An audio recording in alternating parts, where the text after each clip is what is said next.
Ya, selamat pagi Bapak Saudara semua. Ya, kita bersyukur ya kita di tengah-tengah segala macam situasi ini kita dapat terus merasakan pemeliharaan dan pertolongan Tuhan dalam kehidupan kita masing-masing.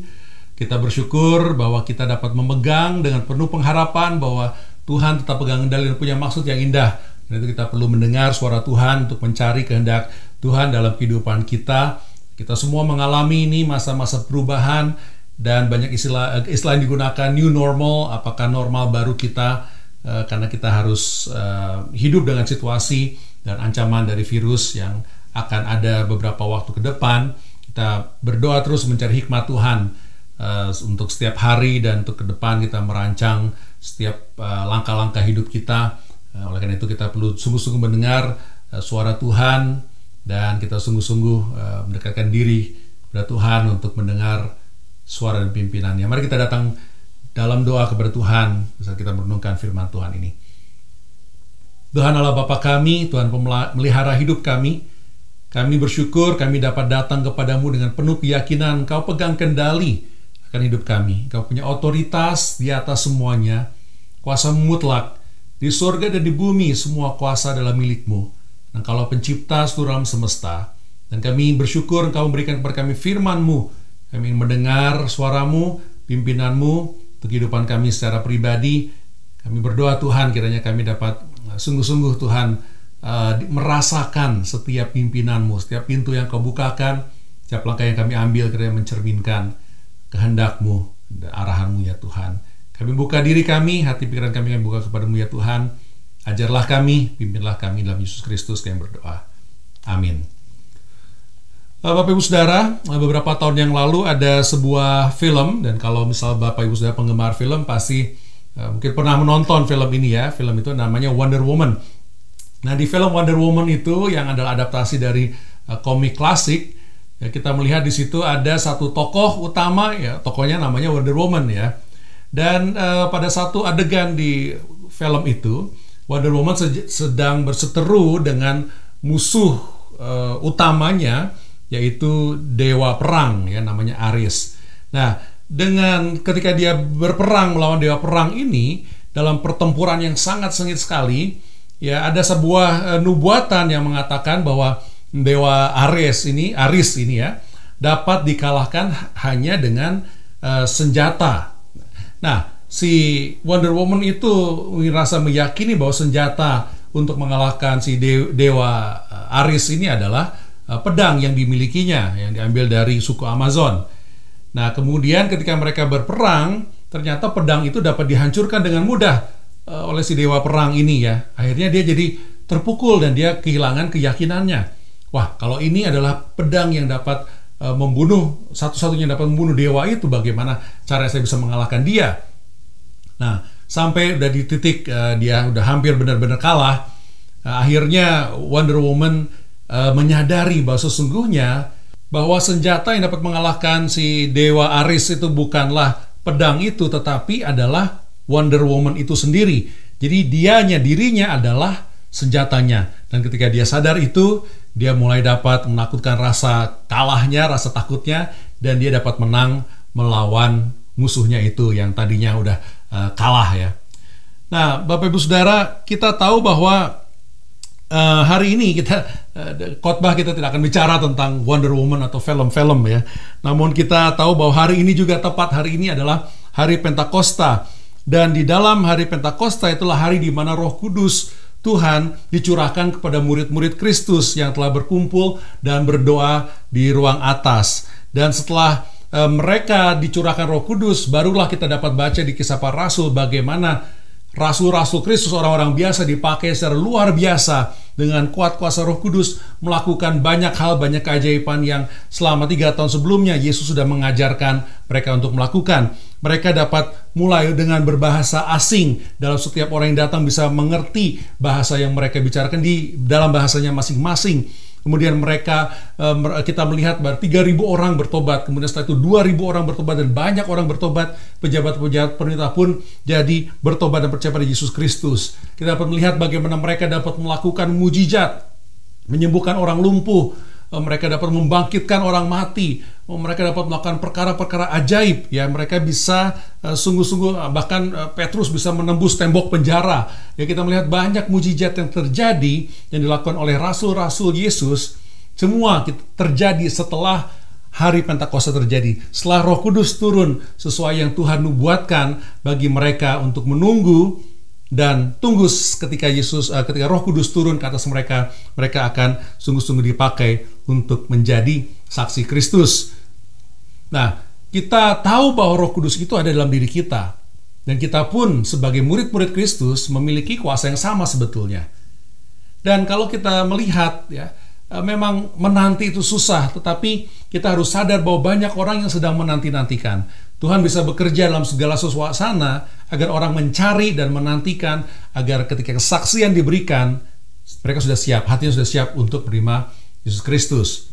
Ya, beberapa tahun yang lalu ketika kami memulai pelayanan di Ponak yang sekarang adalah bagian dari cabang kita, ketika khotbah disampaikan dan ada KKR di desa Ponak itu, kepala suku datang dan dia berkata, "Kenapa baru sekarang kalian datang dan memberitakan kabar baik?"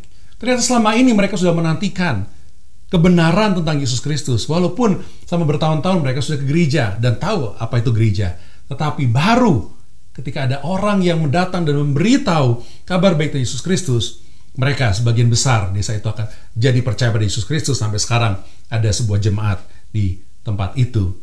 Oleh karena itu, Bapak Ibu Saudara, kita perlu melihat apakah dalam kehidupan kita mungkin Tuhan sudah tempatkan orang-orang yang menantikan, mereka mendengar kabar keselamatan, mereka mendengar kabar baik, kabar pengharapan, kabar pembebasan yang dapat kita saksikan kepada mereka karena kita sudah mengalami. Kita dapat menjadi penggenapan dari firman Tuhan kalau kita bisa peka terhadap orang-orang sekeliling kita dan siap untuk memberitakan sesuai dengan kuasa Roh Kudus yang ada dalam diri kita, siap memberitakan firman Tuhan, siap mendengarkan dan siap memberitakan kabar baik Yesus Kristus. Nah, kita akan melihat nas kita dari Matius 8 ayat 14 sampai dengan ayat yang ke-17. Dan sebelum kita membaca itu, saya ingin memberikan satu pertanyaan yang kita renungkan, baik ketika kita membaca ayat itu maupun di dalam perundungan firman Tuhan pada pagi hari ini. Pertanyaan itu yaitu, tahukah kita bahwa kita dapat menjadi penggenapan dari firman Tuhan? Sekali lagi, tahukah saudara, bahwa kita dapat menjadi penggenapan akan firman Tuhan? Kita renungkan pertanyaan itu, dan kita buka Alkitab kita pada Matius 8 ayat 14-17, saya akan bacakan buat kita semua. Setibanya di rumah Petrus, Yesus pun melihat ibu mertua Petrus terbaring karena sakit demam. Maka dipegangnya tangan perempuan itu, lalu lenyaplah demamnya. Ia pun bangunlah dan melayani dia. Menjelang malam, dibawalah kepada Yesus banyak orang yang kerasukan setan, dan dengan sepatah kata Yesus mengusir roh-roh itu dan menyembuhkan orang-orang yang menderita sakit. Hal itu terjadi supaya genaplah firman yang disampaikan oleh Nabi Yesaya. Dialah yang memikul kelemahan kita dan menanggung penyakit kita. Ya, Bapak Ibu Saudara yang saya kasihi, dari nats ini kita dapat melihat ada tiga kebenaran dan aplikasi yang dapat kita lakukan dalam kehidupan kita dan kita pelajari dari nats ini. Yang pertama, kita dapat melihat kebenaran bahwa Yesus memiliki kuasa untuk menyembuhkan sakit penyakit dan mengusir setan. Selama Fatsal ini kita telah belajar itu. Minggu yang lalu kita telah belajar Yesus bisa menyembuhkan orang penyakit kusta yang belum ada obatnya pada saat zaman Yesus itu. Ya, sama seperti COVID-19, belum ada obatnya. Tapi kita tahu Yesus punya kuasa untuk menyembuhkan. Karena dia berkuasa atas segala hal. Dan kita melihat dia dapat menyembuhkan juga hamba dari perwira. Kita juga dapat melihat di sini bahwa Yesus dapat menyembuhkan ibu mertua dari Petrus. Dan kita melihat bagaimana Yesus menyembuhkan banyak orang-orang sakit dan mengusir roh-roh jahat. Jadi yang pertama, kita dapat melihat dan kita dapat belajar bahwa Yesus memiliki kuasa untuk menyembuhkan sakit penyakit dan mengusir roh jahat. Nah, bagaimana aplikasi terhadap diri kita? Bapak Ibu Saudara, seperti yang tadi dikatakan di awal, bahwa kita pun memiliki kuasa yang sama. Betul, kita memiliki kuasa yang sama karena Roh Kudus sudah dicurahkan ke dalam hidup kita. Ketika kita percaya, dan mengaku percaya dan sungguh-sungguh percaya dalam hati bahwa Yesus adalah Tuhan dan Juru Selamat, kita memiliki kuasa yang sama. Kuasa Roh Kudus yang telah dicurahkan kepada murid-murid Kristus, bahkan kuasa Roh Kudus yang Yesus gunakan juga kuasa dari Tuhan Allah yang Yesus gunakan juga untuk menyembuhkan orang sakit dan mengusir roh jahat ada dalam diri kita juga.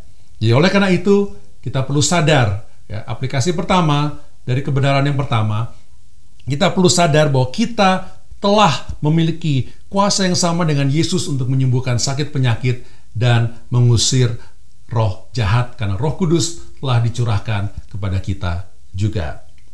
Kebenaran yang kedua, kita dapat melihat bahwa ada penerima mujizat Tuhan, ada penerima kuasa Tuhan, yang pada nas ini Yesuslah yang menjadi saluran kuasa itu, karena kuasa itu ada dalam dirinya, ya, karena dia adalah sumber kuasa itu. Ya. Jadi kita bisa melihat bahwa penerima mujizat Tuhan yang terjadi di dalam diri Yesus Kristus adalah orang-orang yang dekat dengan Tuhan waktu itu. Ya.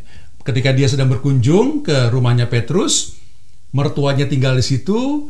Karena rumahnya besar dan keluarga besar, termasuk karyawan-karyawannya tinggal di situ, mertuanya sedang sakit, dan Yesus dibawa untuk menyembuhkan mertuanya, dekat dengan Petrus, dan mertuanya dekat dengan Yesus keberadaannya. Dan pada malam hari, orang-orang dibawa ke rumah Petrus, supaya yang sakit bisa disembuhkan, yang kerasukan bisa diusir roh jahatnya. Jadi kita melihat bahwa penerima mujizat Yesus adalah orang dekat dan orang banyak. Orangnya dekat dan orang banyak yang dibawa. Nah, bagaimana itu aplikasinya dalam kehidupan kita secara pribadi maupun secara gereja? Yang pertama, kita bisa melihat bahwa memang firman Tuhan menyatakan bahwa kita adalah murid Kristus yang harus terus bersaksi tentang Yesus Kristus, supaya orang bisa mengenal siapa Yesus. Supaya orang bisa mengenal yang kita sembah, yang kita ikuti adalah Yesus Kristus. Jadi kita sebagai murid Kristus harus terus bersaksi tentang Yesus Kristus supaya orang bisa mengenal, bisa datang kepada Yesus. Kemudian sebagaimana murid Yesus membawa Yesus ke rumah Petrus, dan di situ sudah ada ibu mertua Petrus yang dibawa untuk disembuhkan, dan juga kita lihat bagaimana orang banyak dibawa kepada Yesus untuk disembuhkan, kita pun dapat membawa orang sekeliling kita, ya. Jadi kita bisa membawa Yesus kepada orang sekeliling kita dengan cara bersaksi tadi. Kita bisa datang ke mereka yang sakit, kita bisa datang ke mereka yang ada gangguan-gangguan, kita bisa mendoakan, kita bawa Yesus ke mereka. Kita juga bisa membawa mereka kepada Yesus. Jadi itu aplikasinya, kita bisa datang kepada mereka yang membutuhkan penyembuhan, yang membutuhkan roh jahat diusir, segala pergumulan, kita bisa datang dan mendoakan dengan kuasa Yesus. Atau kita bisa membawa orang untuk datang dan mengenal pada Yesus. Memang dalam kondisi normal, lebih mudah kita membawa orang datang ke gereja. Namun ketika kita harus melakukan semua perubahan dengan normal yang baru, ya kita pun masih tetap dapat membawa orang kepada Yesus untuk mengenal Yesus. Bahkan sekarang lebih mudah. Kita bisa share link ibadah ini, kita bisa cari kesaksian yang sangat menguatkan, yang sangat-sangat bisa membawa orang percaya kepada Yesus Kristus, dan kita bisa bagikan link dari YouTube itu kepada teman-teman kita yang membutuhkan. Kita bisa cari di YouTube banyak sekali kesaksian bagaimana orang bisa terima Yesus Kristus melalui mimpi, melalui mujizat, dan kita bisa bagikan link itu kepada teman-teman kita. Kita bisa ajak juga ke kelompok-kelompok sekolah minggu kita yang sekarang lewat WhatsApp atau Zoom call, kita bisa Zoom bersama-sama. Intinya bagaimana kita bisa membawa orang-orang untuk dapat datang dan melihat dan mendengar tentang siapa Yesus Kristus itu dan menerimanya sebagai Tuhan dan Juru Selamat. Jadi Bapak Saudara, yang kedua, kita dapat belajar bahwa penerima mujizat Yesus adalah orang-orang dekat dan orang-orang banyak. Oleh karena itu kita perlu merenungkan bagaimana orang-orang dekat kita, orang-orang banyak dapat kita bawa Yesus kepada mereka, dan mereka kita bawa untuk mengenal Yesus Kristus. Nah, kebenaran yang ketiga dan juga aplikasi yang ketiga, bahwa kita melihat menurut ayat 17 bahwa Yesus melakukan semua mujizat-mujizat ini karena sudah dinubuatkan. Bahkan datang Sang Juru Selamat yang memiliki ciri-ciri dia punya kuasa untuk dapat menyembuhkan sakit penyakit dan juga punya kuasa untuk mengusir roh-roh jahat. Dan ketika Yesus melakukan ini adalah penggenapan dari nubuatan-nubuatan itu. Dikatakan di situ nubuatan yang dikatakan dari Nabi Yesaya. Ini kalau kita lihat di Yesaya 53, ayat yang sering kita baca, ayat yang terkenal, dari situ kita melihat bahwa memang Yesuslah juru selamat yang sudah dinubuatkan ratusan tahun sebelumnya akan datang, dan oleh bilur-bilurnya kita akan disembuhkan, baik sakit penyakit kita maupun yang terutama adalah sakit yang paling dahsyat, sakit yang tidak ada dan tidak akan ada obat fisik, yaitu sakit maut, ya, sakit dari dosa. Satu-satunya cara kita bisa sembuh dari dosa kita adalah ketika kita percaya bahwa Yesus Kristus adalah Tuhan dan Juru Selamat. Ia telah mati ganti kita untuk mengampuni dosa kita, menebus diri kita sehingga kita semua miliknya menjadi ciptaan baru. Kita diperbaharui dari hati kita, dan kita hidup sebagai anak-anak Tuhan. Kita hidup sebagai ciptaan baru, mengikut Tuhan sebagai murid Kristus. Satu-satunya obat untuk dosa, satu-satunya obat untuk mengatasi maut adalah jaminan hidup yang kekal di dalam Yesus Kristus. Dan oleh karena itu, nubuatan itu telah digenapi dengan datangnya Yesus, dan dengan Yesus melakukan mujizat demi mujizat demi mujizat. Khususnya ketika pada nats ini dan konteks ini, Ia sedang menyembuhkan banyak orang sakit.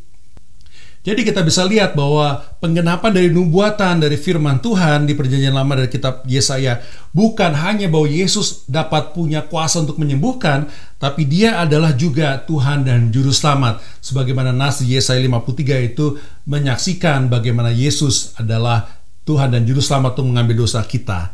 Nah, bagaimana kita dapat mengaplikasikan itu dalam kehidupan kita?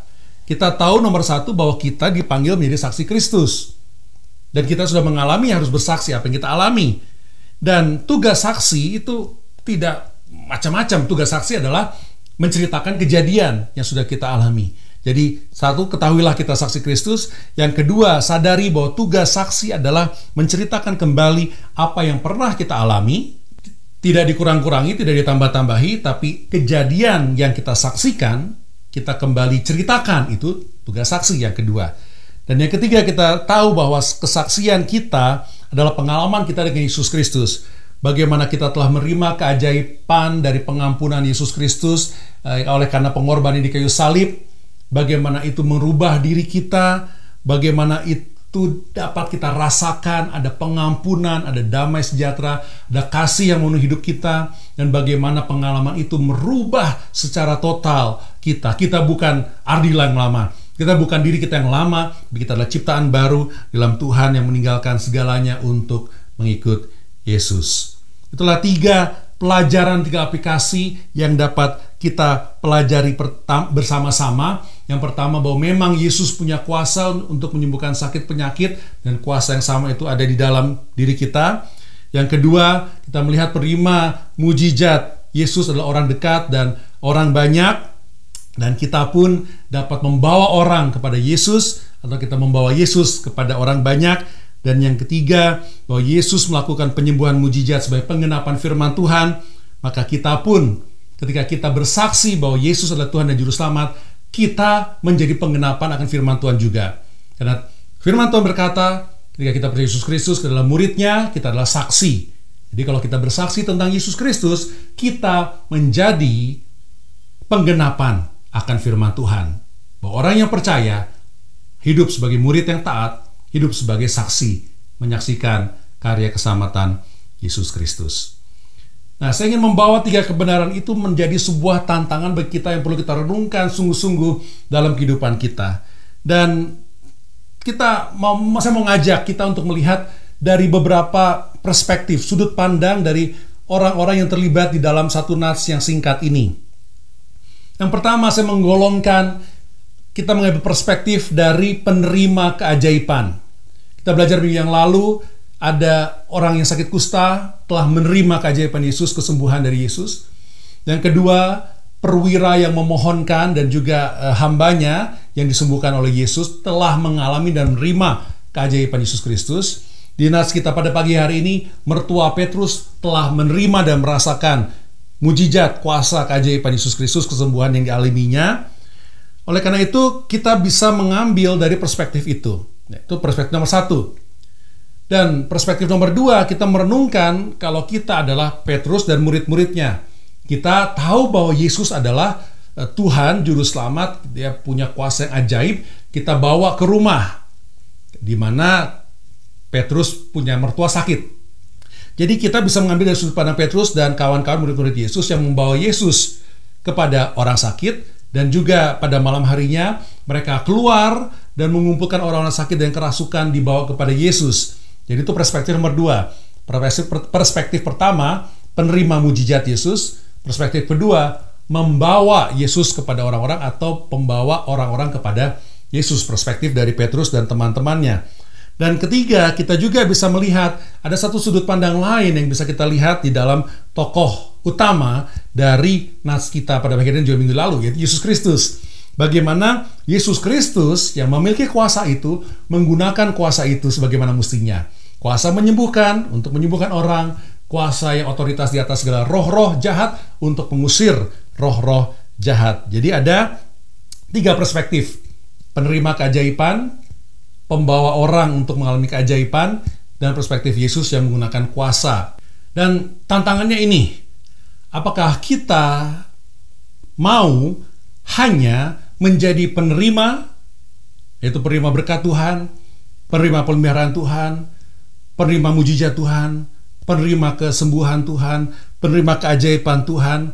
Apakah kita hanya mau jadi penerima saja? Atau kita mau mentaati perintahnya dan menggunakan kuasa yang sudah dicurahkan kepada kita, yang kita peringati dalam hari Pentakosta ini, dan kita gunakan kuasa itu untuk membawa orang kepada iman pada Yesus Kristus dengan bersaksi, dan kita menggunakan kuasa itu sebagaimana Kristus lakukan untuk menyembuhkan, mengusir roh-roh jahat. Hanya ada 2 pilihan. Kita mau hanya menerima terus dan menerima saja berkat, keuntungan, perlindungan, pertolongan, mujizat. Kita hanya mau jadi penerima saja, atau kita bisa juga mau jadi pengguna kuasa yang sudah dicurahkan, membawa orang lain beriman pada Yesus Kristus, melakukan penyembuhan, mendoakan orang sakit, mendoakan orang yang kerasukan. Pilihannya 2, mau menjadi penerima atau pengguna kuasa Roh Kudus yang ada dalam kita. Nah, Bapak Ibu Saudara, dalam kebenaran firman Tuhan kita dapat pelajari di dalam Kisah Para Rasul 1 ayat 8, amanat Yesus Kristus adalah kita akan menerima kuasa. Ini saya bacakan, tetapi kamu akan menerima kuasa kalau Roh Kudus turun ke atas kamu, dan kamu akan menjadi saksiku di Yerusalem dan di seluruh Yudea dan Samaria dan sampai ke ujung bumi. Dan kalau kita perhatikan di Kisah Rasul pasal yang kedua ayat 1 sampai ke-3 berkata demikian. Ketika tiba hari Pentakosta, semua orang percaya berkumpul di suatu tempat. Tiba-tiba turunlah dari langit suatu bunyi seperti tiupan angin keras yang memenuhi seluruh rumah di mana mereka duduk. Dan tampaklah kepada mereka lidah-lidah seperti nyala api yang bertebaran dan hinggap kepada mereka masing-masing. Jadi kalau kita lihat di sini bahwa Roh Kudus sudah turun, dan itu cocok untuk kita renungkan karena hari ini, tepat hari ini adalah hari di mana kita mengingat tentang Pentakosta, kejadian yang ajaib ini. Oleh karena itu, Bapak Ibu Saudara, kita perlu sadari dan kita perlu hayati itu. Kuasa Roh Kudus yang sudah turun ke atas murid-murid Yesus juga sudah ada pada diri kita. Karena ketika kita percaya pada Yesus Kristus Tuhan dan Juru Selamat, kita menerima Roh Kudus Tuhan. Dan kita punya kuasa yang sama masing-masing kita. Bukan 1-2 kita saja, bukan yang bertitel pendeta saja, bukan guru-guru sekolah minggu saja. Semua sudah menerima kuasa yang sama. Kalau kan kita sudah sungguh-sungguh percaya bahwa Yesus Kristus Tuhan dan Juru Selamat, dan kita sudah menerimanya menjadi Juru Selamat kita dan mengikutnya. Nah, jadi Bapak Saudara, kita harus sungguh-sungguh percaya itu, bahwa kita masing-masing punya kuasa itu, bahwa kita masing-masing, siapapun juga, asal kita sungguh-sungguh percaya dalam hati Yesus Tuhan Juru Selamat, kita memiliki kuasa yang sama. Kuasa untuk menyembuhkan, kuasa untuk mengusir setan, kita punya kuasa yang sama. Kita punya kuasa untuk melawan roh-roh jahat, dan banyak dari kita pasti yang punya pengalaman itu. Ya, Bapak Ibu Saudara, saya sadar kadang-kadang sebagai orang Kristen, ya kita berpikir bahwa pelayanan-pelayanan khusus itu hanya untuk orang-orang khusus yang sudah dikhususkan. Ya. Misalnya khotbah hanya pendeta saja yang bisa khotbah gitu ya. Kadang-kadang kita berpikir untuk mengabarkan Injil hanya penginjil-penginjil saja atau panitia PI atau sudah mengikuti pelatihan pengabaran Injil saja yang bisa melakukan itu. Ya, tapi sesungguhnya kita semua adalah sama. Kita semua adalah manusia yang berdosa, yang telah menerima Yesus Kristus sebagai Tuhan Juru Selamat. Kita semua sama adalah anak-anaknya. Jadi kita harus sadar bahwa semua kita yang sudah percaya Yesus Kristus memiliki kuasa dari Roh Kudus ini. Ya, termasuk kadang-kadang kita berpikir khususnya ketika kita jarang menyaksikan atau terlibat untuk mengusir roh jahat, untuk menyembuhkan. Wah, itu hanya dapat dilakukan oleh pendeta yang sudah sekolah khusus, yang udah sekolah khusus lagi, jadi pendeta spesialis yang bisa melakukan itu. Tidak, Bapak Ibu Saudara.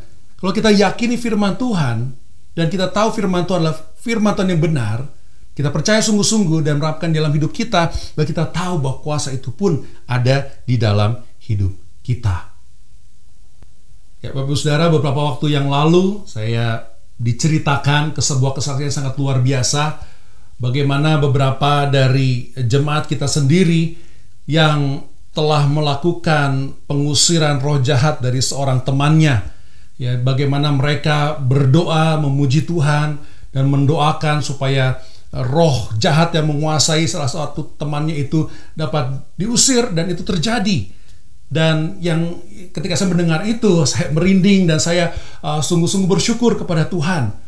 Karena Tuhan mengizinkan hal itu terjadi supaya kita bersama-sama dapat berpengalaman. Dan ketika saya tanya, kejadian di mana? Dia bilang di gereja, ya di gereja. Dan waktu itu saya tanya, kapan tuh? Dan mereka bilang, sebetulnya Pak Ardi juga ada di situ ya. Dan saya bersyukur bahwa pengalaman itu dapat dialami. Ya. Hikmatnya apa? Entah teman-teman kita, ya, entah saya, pendeta pendeta Iwan, atau pendeta yang lain, saya rasa akan sama hasilnya. Karena yang mengusir roh jahat itu bukanlah kita, manusianya, tetapi Roh Kudus yang ada dalam diri kita. Dan kuasa Roh Kudus itulah yang disalurkan melalui kita yang beriman ketika kita mendoakan untuk mengusir roh, ketika kita mendoakan untuk orang sembuh. Nah, apakah setiap kali kita melakukan itu akan terjadi sesuatu yang ajaib, mujizat? Ya, belum tentu. Karena semua itu diatur di dalam kemahakuasaan Tuhan untuk tujuan memuliakan nama Tuhan, dan orang dapat percaya bahwa Yesus Kristus sungguh-sungguh Tuhan dan Juru Selamat, dan kuasanya dicurahkan kepada anak-anaknya, kepada murid-muridnya yang mengikuti semua kehendaknya. Nah, Bapak Ibu Saudara, kita perlu sadar bahwa kuasa Roh Kudus yang ada pada Yesus Kristus, kuasa untuk menyembuhkan, ya, karena Roh Kudus dan Yesus Allah jadi satu, kuasa untuk menyembuhkan sebagaimana Yesus demonstrasikan di dalam nas ini, kuasa untuk mengusir roh jahat, kuasa yang menolong Petrus untuk dapat menyembuhkan orang lumpuh, kuasa juga yang menolong Petrus untuk dapat membangkitkan orang mati, tembus dari penjara. Kuasa yang sama ada di dalam diri kita. Karena kuasa yang ada di dalam Petrus dan murid-muridnya, dalam Paulus, Timotius, semua orang, kuasa itu berasal dari Roh Kudus. Dan kejadian bersejarah 2000 tahun yang lalu, hari Pentakosta pertama, ya, hari Pentakosta Roh Kudus pertama ini ya, sudah terjadi di ruang atas. Dan kuasa yang sama terus turun-temurun diberikan kepada setiap orang yang percaya, termasuk kepada saya, termasuk kepada Bapak Ibu Saudara semua, asalkan kita sudah sungguh-sungguh percaya kepada Yesus Kristus. Saya tahu bahwa kita hidup di dunia yang sibuk. Kita work from home aja menjadi sibuk, dan bahkan mungkin banyak yang tambah sibuk karena bisa kapanpun ditelepon, diminta untuk video conference. Namun kita lihat teladan yang baik yang Yesus berikan di sini. Bayangkan betapa sibuknya Yesus. Dia datang ke dunia hanya punya waktu terbatas 33 tahun untuk menjalankan misi penyelamatan dunia yang sudah dirancangkan dari sejak awal manusia jatuh dalam dosa. Sudah dirancangkan perlu beberapa ribu tahun untuk penggenapan itu terjadi dalam waktu yang tepat oleh Tuhan Yesus Kristus. Dia punya suatu kesibukan, dia punya satu agenda yang sangat penting sekali untuk terjadi. Namun ketika dia mampir ke rumah Petrus, dia melihat ada yang sakit di sana. Dia melihat ibu mertua Petrus sakit, dia melihat orang-orang banyak sakit dan kerasukan, belas kasihan timbul dalam hatinya, dan Yesus menyalurkan kuasa penyembuhan, kuasa untuk mengusir roh kepada orang-orang. Dia berhenti menjalankan agenda utama, agenda pentingnya, karena belas kasihan itu. Yang semua itu adalah bagian dari misi Tuhan di bumi itu.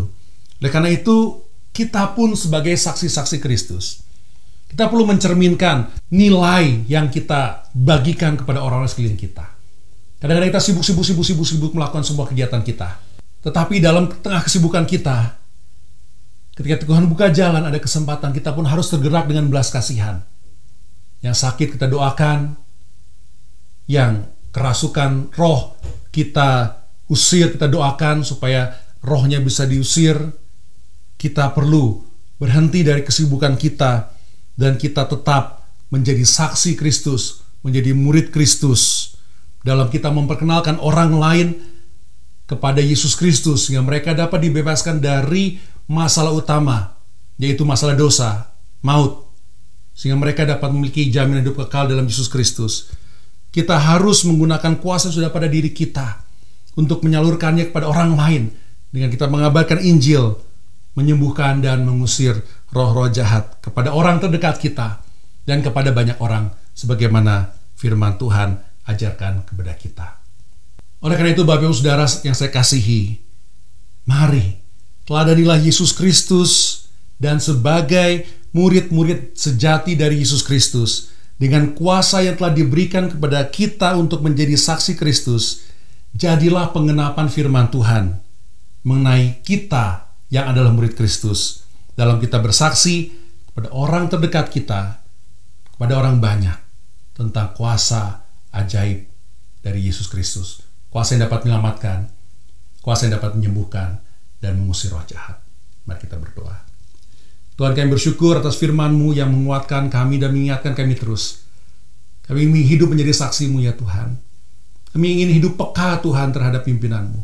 Tunjukkanlah orang-orang sekeliling kami yang dekat dengan kami maupun orang banyak, bagaimana kami dapat membawa semua orang Tuhan yang kami kenal, mengenal bahwa Yesus adalah Tuhan dan Juru Selamat. Berilah kami hikmat dan pimpinan. Di dalam setiap perubahan-perubahan yang terjadi masa-masa ini Tuhan, tolonglah kami dan berilah kami pimpinan Tuhan, agar kami dapat sungguh-sungguh melihat setiap pintu yang Kau bukakan dan rela untuk Kau pakai sebagai saksi-Mu ya Tuhan. Kami ingin menjadi penyalur daripada kuasa-Mu ya Tuhan. Pakailah kami Tuhan. Tolong beri kami kesempatan mendoakan orang-orang, mempedulikan orang-orang, menyatakan kasih-Mu kepada orang sekeliling kami. Pakailah kami Tuhan untuk menjadi saluran keajaiban-Mu ya Tuhan. Kami mohon Tuhan ketika kami mendoakan orang yang sakit, mereka bisa sembuh. Kami mohon Tuhan ketika kami mengusir roh jahat, akan terjadi ya Tuhan. Karena kami ingin melihat bagaimana Engkau dimuliakan, bukan kami, namun Engkau ya Yesus. Karena doa kami, tolonglah kami dan biarlah kuasa-Mu memimpin kami untuk menjadi saksi-Mu, mengabarkan kabar baik bahwa Yesus adalah Tuhan dan Juru Selamat satu-satunya kepada orang terdekat kami dan kepada semua orang. Dalam Yesus Kristus kami berdoa. Amin.